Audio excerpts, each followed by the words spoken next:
ಪ್ರತಿಪಾದಿಸುವ ವಿಷಯಗಳು ಪ್ರತಿಪಾದನ ಪ್ರಕಾರವೋ ಪ್ರತಿಪಾದಿಸಲಿರುವ ವಿಷಯದ ದಿಗ್ದರ್ಶನ. ಈ ಸಂಪುಟದಲ್ಲಿ ಪ್ರತಿಪಾದಿಸುವ ವಿಷಯಗಳು ಪ್ರತಿಪಾದನ ಪ್ರಕಾರವು ಪ್ರತಿಪಾದಿಸಲಿರುವ ವಿಷಯದ ದಿಗ್ದರ್ಶನ. ಈ ಸಂಪುಟದಲ್ಲಿ ಹಿಂದಿನ ಸಂಪುಟದ ವಿಷಯವನ್ನೇ ಸ್ಫುಟತರವಾಗಿ ತಿಳಿಸುವುದೇ ಮುಖ್ಯ ಉದ್ದೇಶವಾದರೂ ಪರಮಾರ್ಥವನ್ನು ಅಲ್ಲಿ ಹೇಳಿರುವ ರೀತಿಯಿಂದಲೇ ಅಲ್ಲದೆ ಇನ್ನೂ ಬೇರೆ ಬೇರೆಯ ದೃಷ್ಟಿಕೋನಗಳಿಂದ ನಿರೂಪಿಸಿ ಓದುಗರ ಮನಸ್ಸಿಗೆ ಹತ್ತುವಂತೆ ಮಾಡಲಾಗುವ ಗುರಿಯನ್ನೇ ಇಟ್ಟುಕೊಂಡಿದೆ. ಅಲ್ಲಿ ಮುಖ್ಯವಾಗಿ ವೇದಾಂತದಲ್ಲಿ ಹೇಳಿರುವುದು ಸಚ್ಚಿದಾನಂದ ದರ್ಶನವೆಂದು ಒತ್ತಿ ಹೇಳಿರುತ್ತದೆ. ಹೀಗೆ ಹೇಳಿರುವುದು ಇರುವಿನ ದೃಷ್ಟಿ, ಅರಿವಿನ ದೃಷ್ಟಿ, ಸುಖದ ದೃಷ್ಟಿ ಎಂಬ 3 ದೃಷ್ಟಿಗಳನ್ನು ಅವಲಂಬಿಸಿ ವಿಷಯವನ್ನು ಮಾತ್ರ ಪ್ರತಿಪಾದಿಸುವುದಕ್ಕೆ ಸುಖಕರ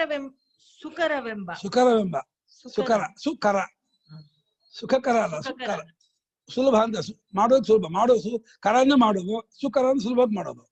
ಸುಕರವೆಂಬ ಕಾರಣದಿಂದಲೇ ಹೊರತು ನಿಜವಾಗಿಯೂ ಸತ್ ಚಿತ್ ಆನಂದ ಎಂಬ ಶಬ್ದಗಳು ವಿಧಿರೂಪವಾಗಿ ಪರಮಾರ್ಥ ಸ್ವರೂಪವನ್ನು ಹೇಳುತ್ತವೆ ಎಂಬ ತಾತ್ಪರ್ಯವೇನೂ ಇಲ್ಲ. ಇದನ್ನು ಇನ್ನಷ್ಟು ವಿಶದಗೊಳಿಸಿ ಪರಮಾರ್ಥವು ಸರ್ವಥಾ ನಿರ್ವಿಶೇಷವೆಂಬುದನ್ನು ಇಲ್ಲಿ ಸವಿವರವಾಗಿ ಪ್ರತಿಪಾದಿಸಲಾಗುವುದು. ಉಪನಿಷದ್ ವಾಕ್ಯಗಳ ವಿಚಾರ. ಹಿಂದಿನ ಸಂಪುಟದಲ್ಲಿ ಪರಮಾರ್ಥ ತತ್ವವನ್ನು ವೇದಾಂತಗಳೆಂಬ ನಾಮಾಂತರದ ಉಪನಿಷತ್ತುಗಳಲ್ಲಿ ಹೇಳಿರುತ್ತದೆ ಎಂದು ಪ್ರತಿಜ್ಞಾ ಮಾತ್ರದಿಂದ ತಿಳಿಸಿರುತ್ತದೆ. ಉಪನಿಷತ್ತುಗಳಲ್ಲಿ ಹೇಳಿರುವುದು ಈ ಸಿದ್ಧಾಂತವೇ ಎಂಬುದು ಹೇಗೆ? ಶಂಕರಾಚಾರ್ಯರೇ ಅಲ್ಲದೆ ಇನ್ನು ಅನೇಕ ವೇದಾಂತಾಚಾರ್ಯರೂ ಬರೆದಿರುವ ಭಾಷ್ಯಗಳು ಈಗಲೂ ಉಳಿದಿರುವಾಗ ಉಪನಿಷತ್ತುಗಳಿಗೆ ಈ ಅದ್ವೈತ ಸಿದ್ಧಾಂತವೆಂಬುದೇ ಸಮ್ಮತವೆಂದು ನಂಬುವುದಕ್ಕೇನು ಕಾರಣವೇನೋ ಎಂಬ ಶಂಕೆಯು ಹುಟ್ಟಿಕೊಳ್ಳುವುದು ಸ್ವಾಭಾವಿಕವಾಗಿರುವುದರಿಂದ ಉಪನಿಷತ್ತುಗಳಲ್ಲಿ ಹೇಳಿರುವುದು ಅದ್ವೈತವೇ ಎಂಬುದನ್ನು ಓದುಗರು ಮನಗಾಣುವಂತೆ ಉಪನಿಷತ್ ವಾಕ್ಯಗಳ ವಿಚಾರವನ್ನೂ ವಿಮರ್ಶೆಗೆ ತೆಗೆದುಕೊಳ್ಳುವುದು ಇಲ್ಲಿನ ಇನ್ನೊಂದು ವಿಶೇಷವು. ಶಂಕರಾಚಾರ್ಯರ ಸಂಪ್ರದಾಯ. ಉಪನಿಷತ್ತುಗಳಲ್ಲಿ ಅದ್ವೈತವನ್ನೇ ಪ್ರತಿಪಾದಿಸಿದೆ ಎಂದು ಒಪ್ಪಿದ ಮೇಲೂ ಅದ್ವೈತ ಸಿದ್ಧಾಂತಿಗಳು ತತ್ವವನ್ನು ಪ್ರತಿಪಾದಿಸುವ ಕ್ರಮಗಳು ಭಿನ್ನ ಭಿನ್ನವಾಗಿರುವುದರಿಂದ ಅಷ್ಟು ಪ್ರಕಾರಗಳೊಳಗೆ ಯಾವ ಪ್ರಕಾರದಿಂದ ಅದ್ವೈತವನ್ನು ಮನಗಾಣಬೇಕು? ಶಂಕರಾಚಾರ್ಯರ ಹಿಂದೆಯೂ ಅವರ ಕಾಲದಿಂದೀಚೆಗೂ ಅದ್ವೈತ ಪ್ರಸ್ಥಾನಗಳು ವಿವಿಧವಾದ ಪ್ರಕ್ರಿಯೆಯನ್ನವಲಂಬಿಸಿ ಒಂದರೊಡನೊಂದು ಹೊಂದಿಕೊಳ್ಳದೆ ವಿವಾದದಲ್ಲಿ ತೊಡಗಿರುವುದು ಕಂಡುಬರುತ್ತದೆ. ಶ್ರೀ ಶಂಕರಾಚಾರ್ಯರ ಸಂಪ್ರದಾಯವನ್ನು ಅವಲಂಬಿಸದೇ ಇದ್ದ ಎಷ್ಟೋ ಪ್ರಸ್ಥಾನಗಳು ಅವರ ಹಿಂದಿನ ಕಾಲದಲ್ಲಿಯೂ ಇದ್ದವೆಂಬುದು ಭಾಷ್ಯಗಳಲ್ಲಿ ಮಾಡಿರುವ ಬೇರೆ ಬೇರೆ ಅದ್ವೈತ ಪ್ರಸ್ಥಾನ ಭೇದಗಳ ಪರಾಮರ್ಶದಿಂದ ಗೊತ್ತಾಗುತ್ತದೆ. ಶಂಕರಾಚಾರ್ಯರ ಅನುಯಾಯಿಗಳೆಂದು ಹೇಳಿಕೊಳ್ಳುತ್ತಿರುವ ವೇದಾಂತಿಗಳು ಕೂಡ ಇದೇ ಶಾಂಕರ ಪ್ರಸ್ಥಾನವೆಂಬ ಬಗೆಗೆ ಏಕಕಂಠರಾಗಿ ಇರುವುದಿಲ್ಲ. ಅದು ಭಾವಜಿ ಪ್ರಸ್ಥಾನ ಬೇರೆ, ಇವರ ಪ್ರಸ್ಥಾನ ಬೇರೆ, ಅಲ್ಲಿ ಪ್ರಸ್ಥಾನ ಬೇರೆ ಹೊಡ್ಕೊಂಡಿದೆ. ಹೀಗಿರುವಲ್ಲಿ ಶಂಕರಾಚಾರ್ಯರ ಅಸಾಧಾರಣ ಸಂಪ್ರದಾಯವು ಯಾವುದು? ಆ ಸಂಪ್ರದಾಯದಲ್ಲಿ ಒಪ್ಪಿರುವ ಪ್ರಕಾರದಲ್ಲಿಯೇ ಉಪನಿಷತ್ತುಗಳಲ್ಲಿಯೂ ಅದ್ವೈತ ಸಿದ್ಧಾಂತವನ್ನು ಪ್ರತಿಪಾದಿಸಿರುತ್ತದೆ ಎಂಬುದನ್ನು ಹೇಗೆ ನಿಶ್ಚಯಿಸಬೇಕು ಎಂಬ ಪ್ರಶ್ನೆಯು ಎದ್ದುಕೊಳ್ಳುತ್ತದೆ. ಇದಕ್ಕೆ ಮನಸ್ಸಿಗೆ ಒಪ್ಪುವಂತೆ ಉತ್ತರವನ್ನು ಹೇಳುವುದಕ್ಕಾಗಿ ಶ್ರೀ ಶಂಕರಾಚಾರ್ಯರ ಸಂಪ್ರದಾಯದ ಸ್ವರೂಪವೇನು, ಅದನ್ನೇ ಉಪನಿಷತ್ತುಗಳಲ್ಲಿ ತತ್ವ ಪ್ರತಿಪಾದನೆಗೆ ಅನುಸರಿಸಲಾಗಿದೆ ಎಂಬುದನ್ನು ಹೇಗೆ ನಿಶ್ಚಯಿಸಬೇಕು ಎಂಬುದನ್ನು ಈ ಸಂಪುಟದಲ್ಲಿ ಪರಿಶೀಲಿಸಲಾಗುವುದು. ನಿರ್ವಿಶೇಷವಾದ ಪರಮಾರ್ಥವನ್ನು ನಿಶ್ಚಯಿಸಿಕೊಳ್ಳುವುದು ಹೇಗೆ? ಉಪನಿಷತ್ತುಗಳಲ್ಲಿ ಶಾಂಕರ ಸಿದ್ಧಾಂತವನ್ನೇ ತಾತ್ಪರ್ಯದಿಂದ ಹೇಳಿರುತ್ತದೆ ಎಂಬುದನ್ನು ನಿಶ್ಚಯಿಸಿಕೊಂಡ ಮೇಲೆ ವೇದಾಂತ ಸಿದ್ಧಾಂತದ ನಿರ್ವಿಶೇಷವಾದ ಪರಮಾರ್ಥ ತತ್ವವನ್ನು ಮಾತಿನಿಂದ ವರ್ಣಿಸುವುದಕ್ಕಾಗಲಿ ಮನಸ್ಸಿನಿಂದ ಚಿಂತಿಸುವುದಕ್ಕಾಗಲಿ ಆಗುವುದಿಲ್ಲವೆಂಬುದು ಎಲ್ಲರಿಗೂ ಯುಕ್ತವಾಗಿ ತೋರುವಂತೆ ಶಂಕರಾಚಾರ್ಯರು ಒಪ್ಪುತ್ತಾರಾದ್ದರಿಂದ ಉಪನಿಷತ್ತುಗಳು ನಿರ್ವಿಶೇಷ ಬ್ರಹ್ಮಾತ್ಮ ತತ್ವವನ್ನು ಪ್ರತಿಪಾದಿಸುವುದಕ್ಕೇ ಬಂದಿವೆ ಎಂದು ಹೇಳುವ ಮಾತು ವ್ಯಾಹತವಾದ ಎಂದರೆ ತನಗೆ ತಾನೇ ವಿರುದ್ಧವಾದ ಉಕ್ತಿಯಾಗುವುದಿಲ್ಲವೇ? ಹೇಳಕ್ ಬರ್ದೇ ಇರೋದನ್ನ ಹೇಳ್ತೀನಿ ಅಂದ್ರೆ ಹೇಳ್ತೀನಿ, ಹಿಂದೆ ಹೇಳಕ್ ಬರೋದು ಆಯ್ತು. ಹೇಳಕ್ ಬರ್ದೇ ಇರೋದು ನಾನು ಹೇಳ್ತೀನ, ಸ್ವಪ್ನಾಘಾತ.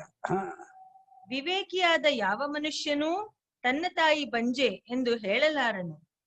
ಹೀಗಿರುವಲ್ಲಿ ನಿರ್ದೋಷವಾದ ಪ್ರಮಾಣ ಗ್ರಂಥಗಳೆಂದು ಎಲ್ಲಾ ಸನಾತನ ಧರ್ಮಾವಲಂಬಿಗಳೂ ಒಪ್ಪಿರುವ ಉಪನಿಷತ್ತುಗಳಲ್ಲಿ ತನಗೆ ತಾನೇ ವಿರುದ್ಧವಾಗಿರುವಂತೆ ತೋರುತ್ತಿರುವ ಈ ಸಿದ್ಧಾಂತವನ್ನು ಹೇಳಿದೆ ಎಂಬುದು ಹೇಗೆ ತಾನೇ ನಂಬುವುದಕ್ಕಾದೀತು ಎಂಬುದನ್ನ ಅವಿಷಯವಾದ ಪರಮಾರ್ಥವನ್ನು ಉಪನಿಷತ್ತುಗಳು ವಿಷಯವಾಗಿಟ್ಟುಕೊಂಡು ಪ್ರತಿಪಾದಿಸುತ್ತವೆ ಎಂದು ಅವು ಹೇಳುವ ಮನಸ್ಸಿಗೆ ಅಗೋಚರವಾದ ಪರಮಾರ್ಥವನ್ನು ಜಿಜ್ಞಾಸುಗಳು ತಿಳಿದುಕೊಳ್ಳಬಹುದು ಎಂಬುದನ್ನು ಹೇಗೆ ನಂಬುವುದು ಎಂಬ ಶಂಕೆಯೊಂದು ತಲೆದೋರುವುದು ಸ್ವಾಭಾವಿಕವಾಗಿದೆ.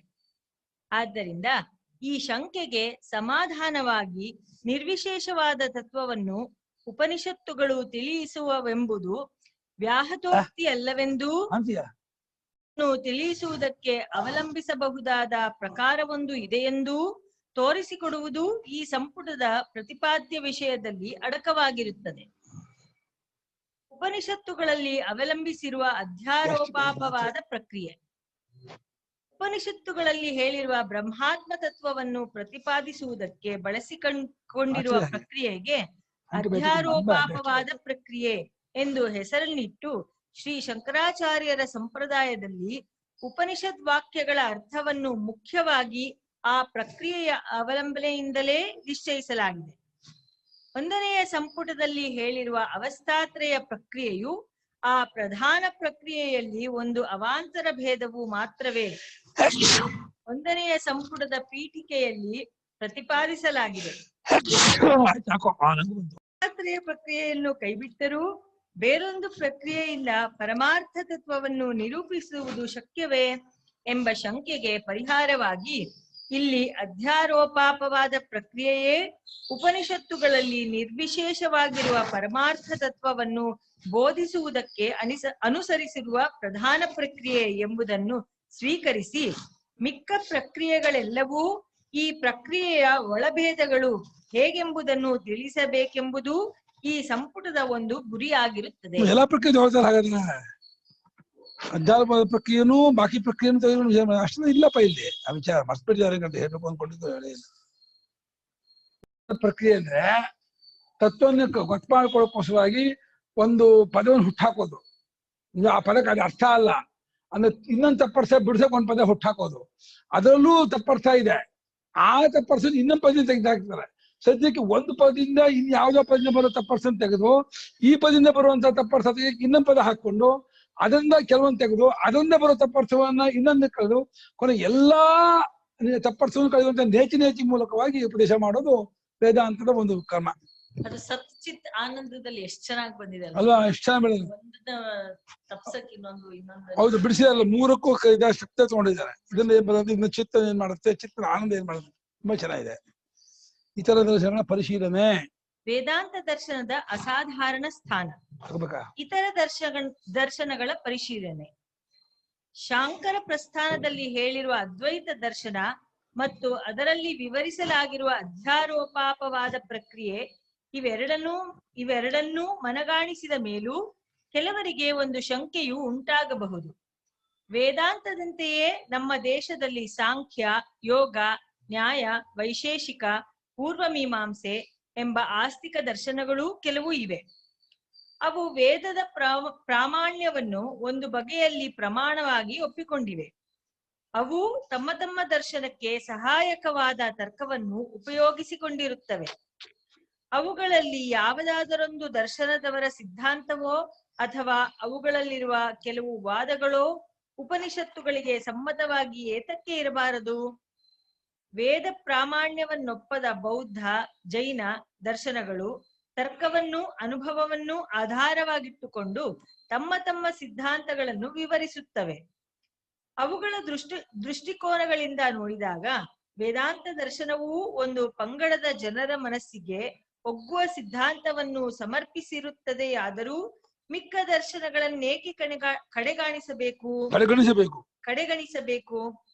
ಇದೂ ಅಲ್ಲದೆ ಪಾಶ್ಚಾತ್ಯ ದರ್ಶನಗಳಲ್ಲಿ ಕೆಲವು ತಮ್ಮ ಧರ್ಮಗ್ರಂಥಗಳನ್ನು ಪ್ರಮಾಣವಾಗಿ ಒಪ್ಪಿ ಅಥವಾ ಒಪ್ಪದೆ ಸ್ವತಂತ್ರವಾಗಿಯೇ ತರ್ಕಾನುಭವಗಳ ಆಧಾರದಿಂದ ಮಾಡಿರುವ ಸಿದ್ಧಾಂತಗಳನ್ನು ಮೂಲೆಗೊತ್ತುವುದಕ್ಕೆ ಕಾರಣವೇನು ಎಂದು ಯಾರಾದರೂ ಕೇಳಬಹುದಾಗಿದೆ.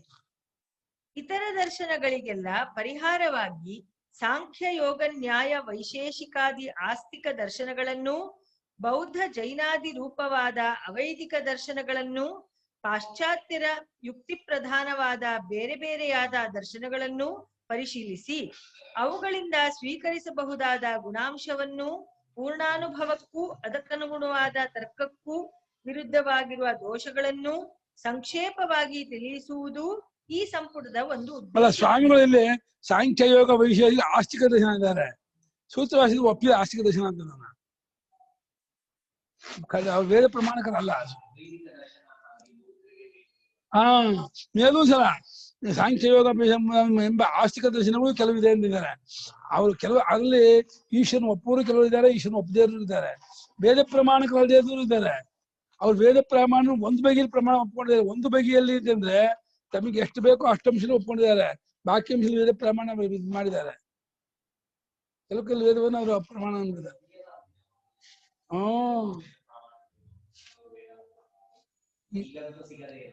ಇಲ್ಲೇ ಇಲ್ಲ, ವಾದಿಗಳೇ ಇಲ್ಲ. ಮತ್ತು ಮತಗಳ ವಿಮರ್ಶೆ.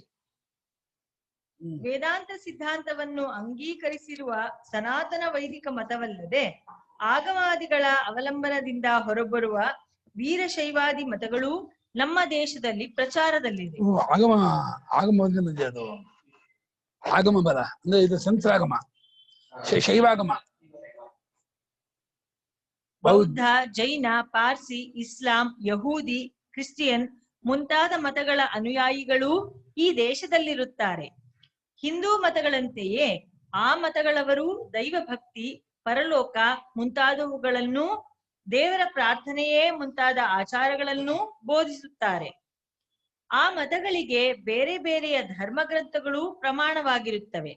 ಆದ್ದರಿಂದ ವಿವಿಧ ಮತಗಳಲ್ಲಿ ಉಪದಿಷ್ಟವಾಗಿರುವ ಸಾಧನೆಗಳು, ಫಲ ಮುಂತಾದ ವಿಷಯಕ್ಕೆ ವೇದಾಂತದ ನಿಲುವು ಏನು ಎಂಬುದನ್ನು ತಿಳಿಸುವುದಲ್ಲದೆ ಉಪನಿಷತ್ತುಗಳಲ್ಲಿ ಹೇಳಿರುವ ಕರ್ಮವಾದ, ಉಪಾಸನಾವಾದ, ಶ್ರುತಿ ಪ್ರಾಮಾಣ್ಯವಾದ ಮುಂತಾದ ವಾದಗಳನ್ನು ಮಿಕ್ಕ ವಾದಗಳಲ್ಲಿ ಕಂಡುಬರುವ ಸಮಾನ ವಾದಗಳಿಗೆ ಹೋಲಿಸಿ ವೇದಾಂತವು ಹೇಗೆ ನೀತಿ ಮುಂತಾದ ಸಾರ್ವತ್ರಿಕ ವಾದಕ್ಕೆ ಅಡಿಗಲ್ಲಾಗಿರುವುದೆಂಬುದನ್ನು ಇಲ್ಲಿ ತೋರಿಸಿಕೊಡಲಾಗುವುದು. ಭೌತಿಕ ವಿಜ್ಞಾನವು ವೇದಾಂತವು ಈಗಿನ ಕಾಲಕ್ಕೆ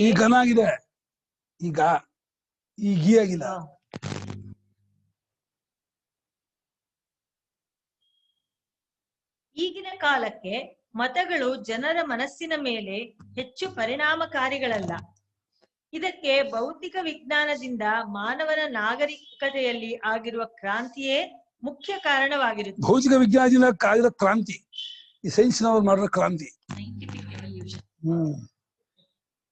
ಈಗ ಮಾನವನು ಪಂಚಭೂತಗಳನ್ನು ತನ್ನ ವಶದಲ್ಲಿಟ್ಟುಕೊಂಡು ಪ್ರಕೃತಿಯ ನಿತ್ಯ ನಿಯಮಗಳನ್ನು ಶೋಧಿಸುತ್ತಾ ಹೊಸ ಹೊಸ ಶೋಧನೆಗಳನ್ನು ಮಾಡುತ್ತಲೂ ಯಂತ್ರೋಪಕರಣಗಳಿಂದ ಮಾನವನ ಐಹಿಕ ಸುಖಕ್ಕೆ ಬೇಕಾದ ಹೊರಗಿನ ಕಾಮಗಳನ್ನು ನಿರ್ಮಿಸುತ್ತಲೂ ಮುಂದುವರೆದಿರುತ್ತಾನೆ.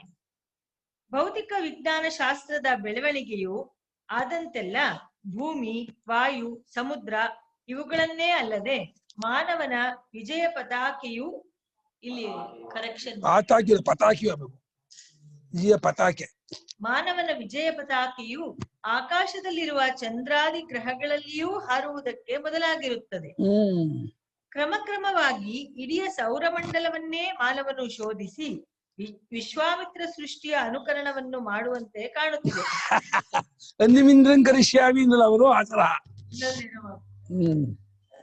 ಹೀಗಿರುವುದರಿಂದ ಭೌತಿಕ ವಿಜ್ಞಾನ ಶಾಸ್ತ್ರಕ್ಕೆ ವಿರುದ್ಧವೆಂದು ತೋರಿಬರುವ ಯಾವ ಶಾಸ್ತ್ರದಲ್ಲಿಯೂ ಸರ್ವಸಮ್ಮತವಾದ ದರ್ಶನವೊಂದು ಅಡಗಿರಬಹುದೆಂಬುದನ್ನು ಈಗಿನ ತತ್ವ ಜಿಜ್ಞಾಸುಗಳು ನಂಬುವ ಸಂಭವವಿಲ್ಲದಂತಾಗಿ ಬಿಟ್ಟಿರುತ್ತದೆ.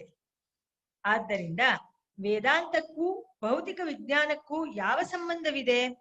ವೇದಾಂತವು ಭೌತಿಕ ವಿಜ್ಞಾನ ಶಾಸ್ತ್ರದ ತತ್ವಶೋಧನ ಕ್ರಮವನ್ನು ಎಷ್ಟರ ಮಟ್ಟಿಗೆ ಅನುಸರಿಸಿದೆ ಎಂಬುದನ್ನು ಈ ಸಂಪುಟದಲ್ಲಿ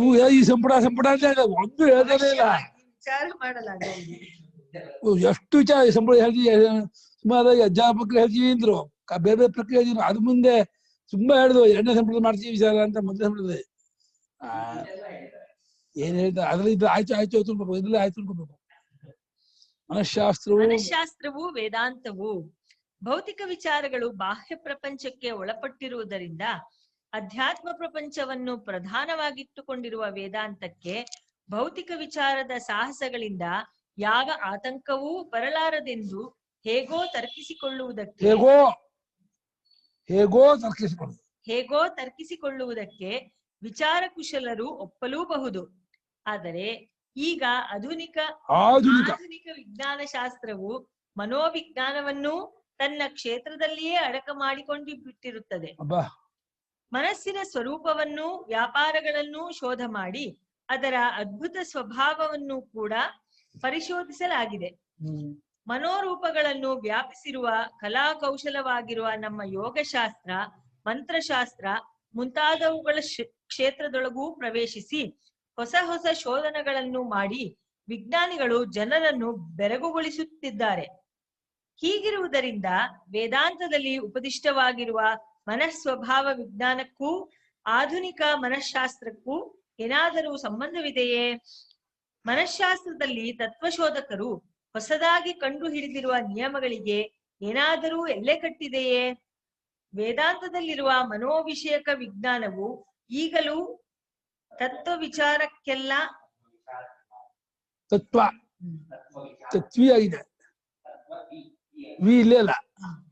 ತತ್ವ ವಿಚಾರಕ್ಕೆಲ್ಲ ಒಪ್ಪಾಗುವಷ್ಟು ವ್ಯಾಪಕವಾಗಿದೆಯೇ ಎಂಬುದನ್ನು ಈ ಸಂಪುಟದಲ್ಲಿ ವಿಚಾರ ಮಾಡಲಾಗುವುದು.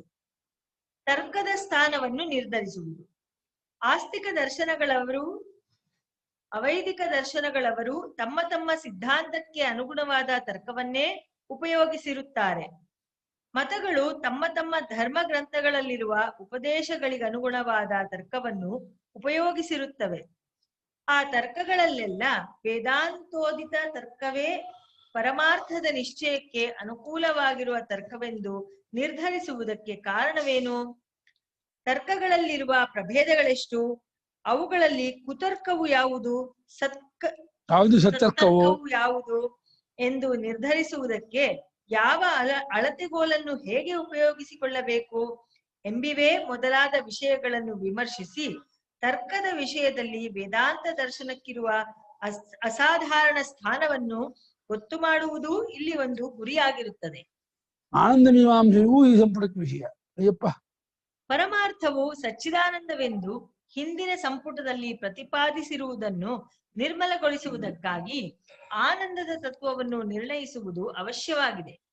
ಆದ್ದರಿಂದ ಬೇರೆ ಬೇರೆಯ ವಾದಗಳಲ್ಲಿ ಸಾಧಕರಿಗೆ ಲಭಿಸುವ ಪುರುಷಾರ್ಥವನ್ನು ವರ್ಣಿಸಿರುವ ಬಗೆಯನ್ನು, ವೇದಾಂತ ದರ್ಶನಗಳಲ್ಲಿ ವರ್ಣಿಸಿರುವ ಆನಂದದ ಸ್ವರೂಪವನ್ನು ತುಲನಾತ್ಮಕ ದೃಷ್ಟಿಯಿಂದ ನೋಡುವುದು, ಆನಂದ ತತ್ವವನ್ನು ಮತ್ತೊಮ್ಮೆ ಸವಿಸ್ತಾರವಾಗಿ ವಿಮರ್ಶಿಸುವುದು, ಆನಂದದ ಉಗಮ ಸ್ಥಾನವಾಗಿರುವ ಸೌಂದರ್ಯದ ಮೀಮಾಂಸೆಯನ್ನು ಮಾಡುವುದರ ಮೂಲಕ ವೇದಾಂತ ದರ್ಶನದ ಜ್ಞಾನದಿಂದ ಲಭಿಸುವ ಪರಮ ಪುರುಷಾರ್ಥವನ್ನು ನಿರ್ಧರಿಸುವುದು ಇಲ್ಲಿ ಹೆಗ್ಗುರಿಯಾಗಿರುತ್ತದೆ.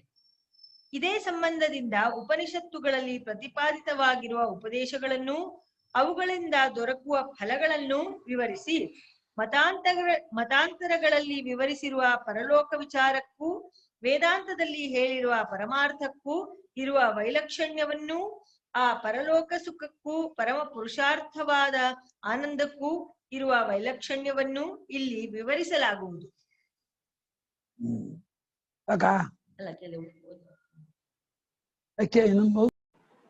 ವಿಶೇಷಗಳೆಂದರೆ ಯಾವುವು? ವಿಶೇಷವೆಂದರೆ ಇಂಥದ್ದು ಎಂದು ವರ್ಣಿಸುವುದಕ್ಕೆ ಸೌಕರ್ಯವನ್ನು ಕಲ್ಪಿಸುವ ವಿಷಯದ ಸ್ವಭಾವವು. ಯಾವ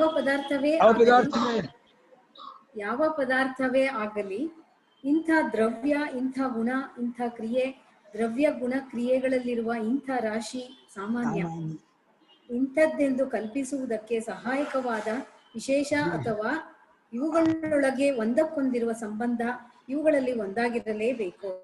ಇಲ್ಲದಿದ್ದರೆ ಅದು ಇಲ್ಲವಾಗಿರಬೇಕು. ಆದ್ದರಿಂದ ಶಬ್ದಗಳು ಪದಾರ್ಥಗಳನ್ನು ತಿಳಿಸುವುದಕ್ಕೆ ನಿಮಿತ್ತಗಳಾಗಿರುತ್ತವೆ. ಈ ಶಬ್ದ ಪ್ರವೃತ್ತಿ ನಿಮಿತ್ತಗಳು ಇಲ್ಲದಿದ್ದರೆ ಅಂತ ಪದಾರ್ಥವೇ ಇಲ್ಲವೆನ್ನಬೇಕಾಗುತ್ತದೆ. ಈ ಕಾರಣದಿಂದಲೇ ಪ್ರಮೇಯ ಪದಾರ್ಥಗಳನ್ನು ಈ 7ರಲ್ಲಿ ಒಂದಾಗಿರಬೇಕೆಂದು ತಾರ್ಕಿಕರು ಕಲ್ಪಿಸಿರುತ್ತಾರೆ. ಮನಸ್ಸಿಗೂ ಇಂಥ ವಿಷಯಗಳನ್ನು ಕಲ್ಪಿಸುವುದಕ್ಕೆ ಶಕ್ತಿ ಇಲ್ಲ. ಇವುಗಳಲ್ಲದ ಯಾವ ವಸ್ತುವಾದರೂ ಇದೆ ಎಂಬುದನ್ನು ತನ್ನ ಪ್ರತ್ಯಯಗಳಿಂದ ವಿಷಯವಾಗಿಸಿಕೊಂಡು ಅದು ಕಲ್ಪಿಸಲಾರದು. ಆದ್ದರಿಂದ ಅರಿಯುತ್ತಿರುವ ಆತ್ಮನು ನಿರ್ವಿಶೇಷನು, ಪ್ರಮೇಯವಾಗಿರುವ ಯಾವ ವಿಶೇಷಗಳೂ ಇಲ್ಲದವನು.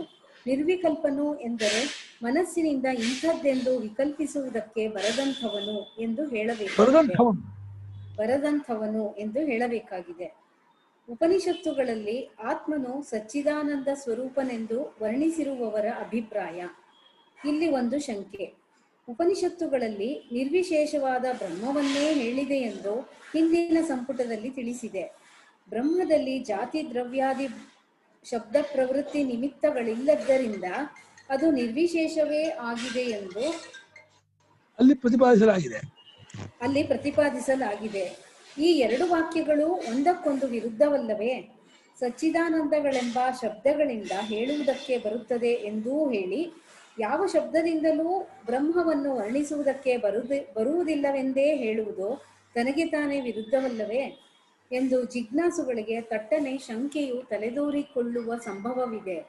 ಆದರೆ ವಸ್ತುಸ್ಥಿತಿ ಏನೆಂದರೆ, ಸತ್ತು, ಚಿತ್ತು, ಆನಂದ ಎಂಬ ಶಬ್ದಗಳಿಂದ ಬ್ರಹ್ಮವನ್ನು ಉಪನಿಷತ್ತುಗಳಲ್ಲಿ ಹೇಳಿರುವುದು ಅದು ನಿರ್ವಿಶೇಷವೆಂದು ತಿಳಿಸುವುದಕ್ಕೆ ಇರುವು, ಅರಿವು, ಸುಖ ಎಂಬ ಲೋಕ ಪ್ರಸಿದ್ಧವಾದ ಶಬ್ದಗಳಿಂದ ತಿಳಿದು ಬರುವ ಪದಾರ್ಥಗಳನ್ನು ನೆಪವಾಗಿಟ್ಟುಕೊಂಡು ಪರಮಾರ್ಥವಾದ ವಸ್ತುವನ್ನು ತಿಳಿಸುವುದಕ್ಕೆ ಉಪಾಯವಾಗಿ ಹೇಳಿದ್ದೇ ಹೊರತು ನಿಜವಾಗಿ ಆ ಶಬ್ದಗಳಿಗೆ ಬ್ರಹ್ಮವು ವಾಚ್ಯಾರ್ಥವೆಂದೇನೂ ಹೇಳಿರುವುದಿಲ್ಲ.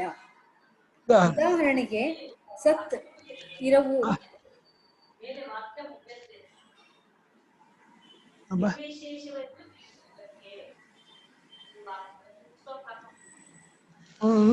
ಉಪಾಯವಾಗಿ ಹೇಳಿದ್ದೆವು, ತಿಳಿಸುವುದಕ್ಕೆ ಉಪಾಯವಾಗಿ ಹೇಳಿದ್ದೆ ಹೌದು, ನಿಜವಾಗಿ ಅಲ್ಲ. ಇರುವು ಅರಿವು ಅಲ್ಲಿ ಮೇಲೆ ಅಲ್ಲ ಮೂರನೇ ಲೈನು ತಿಳಿಸುವುದಕ್ಕೆ ಅಲ್ಲ, ಅಲ್ಲಿ ವಾಕ್ಯ ಮುಗೀತು. ದೀರ್ಘ ಬೇಡ, ತಿಳಿಸುವುದಕ್ಕೆ ಆಗ ತಿಳಿಸುವುದಕ್ಕೆ ಹೇಳಿದ್ದು ಇರುವುದು ಮುಂದಿನ ವಾಕ್ಯ ಬರೋಣ. ಹೋದ್ಸತಿ ಹಾಗೆ ಮಾಡ್ಕೊಂಡಿದ್ದೆ. ಓಕೆ. ಉದಾಹರಣೆಗೆ ಸತ್ ಇರುವು ಎಂಬ ಶಬ್ದದಿಂದ ಬ್ರಹ್ಮವನ್ನು ಕರೆದು ಅದರ ನಿರ್ವಿಶೇಷ ಸ್ವರೂಪವನ್ನು ಅನುಭವಕ್ಕೆ ತಂದುಕೊಡುವುದಕ್ಕೋಸ್ಕರವೇ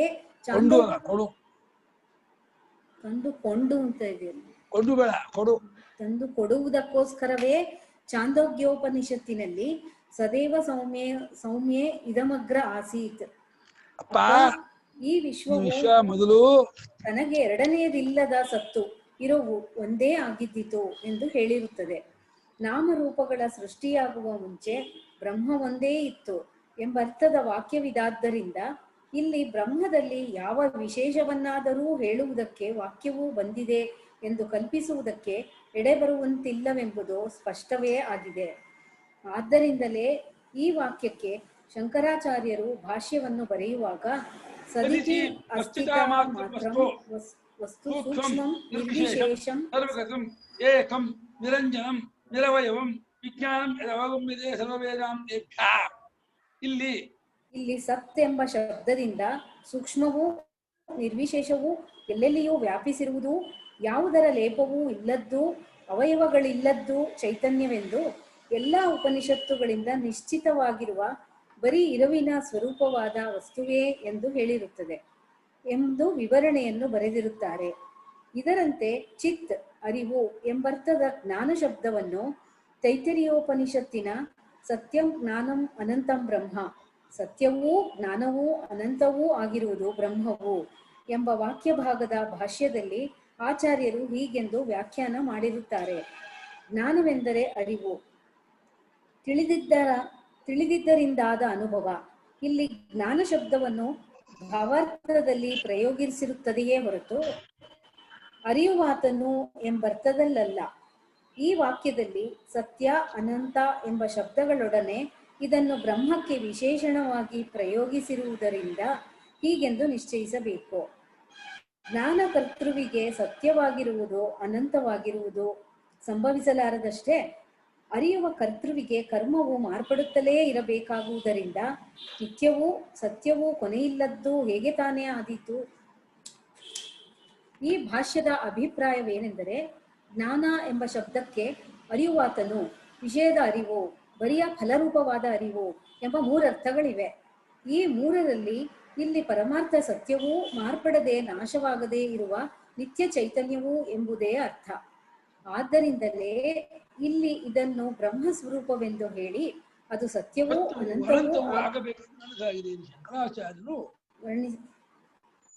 ಅರಿವು ಎಂಬ ಶಬ್ದದ ಅರ್ಥವನ್ನು ಇಲ್ಲಿ ಆದ್ದರಿಂದಲೇ ಇಲ್ಲಿ ಇದನ್ನು ಬ್ರಹ್ಮ ಸ್ವರೂಪವೆಂದು ಹೇಳಿ ಅದು ಸತ್ಯವೂ ಅನಂತವೂ ಆಗಬೇಕೆಂದು ವರ್ಣಿಸಲಾಗಿದೆ ಎಂದು ಶಂಕರಾಚಾರ್ಯರು ಅರಿವು ಎಂಬ ಶಬ್ದದ ಅರ್ಥವನ್ನು ಸ್ಫುಟಗೊಳಿಸಿರುತ್ತಾರೆ. ಇವನ್ನೂ ಬೆಳಗುತ್ತಾ ಏನು ಓದ್ತಿದ್ದೀರಮ್ಮ? ಈ ಅಭಿಪ್ರಾಯ ಹಿಂದಿನ ಸಂಪುಟದಲ್ಲಿ ಎಲ್ಲವನ್ನೂ ಬೆಳಗುತ್ತಾ ತಾನು ಮಾರ್ಪಡದೇ ಇರುವ ಸಾಕ್ಷಿ ಚೈತನ್ಯ ಎಂಬ ಆತ್ಮನೇ ಅರಿವಿನ ತಿರುಳು. ಆ ಸಾಕ್ಷ್ಯ ಸ್ವರೂಪದ ಅರಿವು ಆತ್ಮ ಧರ್ಮವಲ್ಲ. ಆ ಸಾಕ್ಷ್ಯ ಸ್ವರೂಪದ ಅರಿವು ಆತ್ಮಧರ್ಮವಲ್ಲ. ಅರಿವಿನಲ್ಲಿ ತೋರುವ ವಿಭಾಗಗಳೆಲ್ಲವೂ ಮಾಯಿಕ. ಅರಿವಿನಲ್ಲಿ ಆಯ್ತಾ, ಬರೀ ಅರಿವಿಗಿಂತ ಬೇರೆಯಾಗಿ ಎಚ್ಚರ, ಕನಸು, ನಿದ್ದೆಗಳೆಂಬ ಅವಸ್ಥೆಗಳೇ ಇಲ್ಲ ಎಂಬುದಾಗಿ ಪ್ರತಿಪಾದನೆ ಮಾಡಲಾಗಿದೆ. ಹೀಗೆ ಓದಿ. ಹೀಗೆ ಅರಿವಿನ ಸ್ವಭಾವವನ್ನು ಅನುಭವಕ್ಕೆ ಅನುಗುಣವಾಗಿ ನಿಶ್ಚಯಿಸಿಕೊಂಡವನಿಗೆ ಅದು ಹೊರಗೆ ತೋರುವ ವಿಷಯಗಳಂತೆ ಅಥವಾ ಅದನ್ನು ತಿಳಿಸಿಕೊಡುವ ಮನಸ್ಸಿನ ಪ್ರತ್ಯಯಾಕಾರದ ಅನಿತ್ಯ ಜ್ಞಾನದಂತೆ ದೇಶ ಕಾಲ ನಿಮಿತ್ತಗಳ ಅಳತೆ ಇಲ್ಲದ್ದೆಂದಾಯಿತು. ಆದ್ದರಿಂದಲೇ ಅದರಲ್ಲಿ ಯಾವ ಜಾತಿ ದ್ರವ್ಯಾದಿ ರೂಪವಾದ ಶಬ್ದ ಪ್ರವೃತ್ತಿ ನಿಮಿತ್ತವೂ ಇಲ್ಲವೆಂಬುದು ಗೊತ್ತಾಗುವುದು. ಆದ್ದರಿಂದ ಅರಿವೇ ಇರವು, ಇರವೇ ಅರಿವು, ಈ ನಿರ್ವಿಶೇಷವಾದ ಪರಮಾರ್ಥವೇ ಬ್ರಹ್ಮವು ಎಂದು ಸುಸ್ಫುಟವಾಗುವುದು. ಇದರಂತೆ ಆನಂದ ಶಬ್ದವನ್ನು ನಿರ್ವಿಶೇಷವಾದ ಪರಮಾರ್ಥವನ್ನು ಓದದ ಗುರುಗಳೇ ಇದು ಓದಿ ಅನುಪಮ ಸಾಕು ನಿಲ್ಲಿಸ್ಬಿಡಿ. ಯಾಕಂದ್ರೆ ಅವ್ರು ಓದ್ತಾ ಇದ್ದಂತೆ